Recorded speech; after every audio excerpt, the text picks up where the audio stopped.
সুন্দরবনের এই ঘন ম্যানগ্রোভ অরণ্যে এক আদিম এবং রহস্যময় নিস্তব্ধতা ছড়িয়ে আছে। এখানেই বঙ্গোপসাগরের লোনা জল আর সুন্দরী গাছের শ্বাসমূলে লুকিয়ে থাকে হাজার বছরের গোপন কথা। সেই সবুজ গোলকধাঁধার মাঝে আজ সম্পূর্ণ একা হয়ে পড়েছে একটি ছোট্ট চিত্রাহরিণ। সকালে জোয়ারের প্রবল টানে সে তার মায়ের কাছ থেকে বিচ্যুত হয়ে ভেসে গিয়েছিল অচেনা মোহনায়। তার সোনালি কোমল গায়ের সাদা বিন্দুগুলোতে এখনও তার মায়ের স্নেহের গন্ধ লেগে আছে। বদ্বীপের এই জগৎটা বাইরে থেকে যতটা শান্ত মনে হয়, ভেতরে ঠিক ততটাই নির্দয়। হঠাৎ বনের বাতাস ভারী হয়ে ওঠে, আর এক অদ্ভুত হিমশীতল নীরবতা নেমে আসে। ছোট্ট হরিণটি বুঝতে পারে কোনো এক অদৃশ্য ছায়াময় শিকারী তাকে চারপাশ থেকে ঘিরে ফেলছে।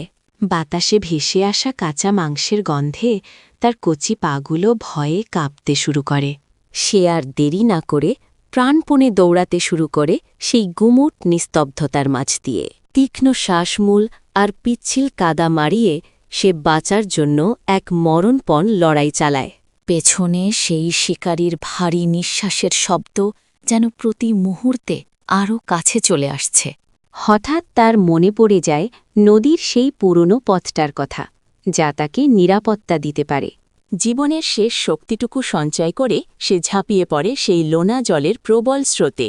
জোয়ারের জল তার শরীরের সমস্ত ভয় আর গন্ধ ধুয়ে মুছে সাফ করে দেয়।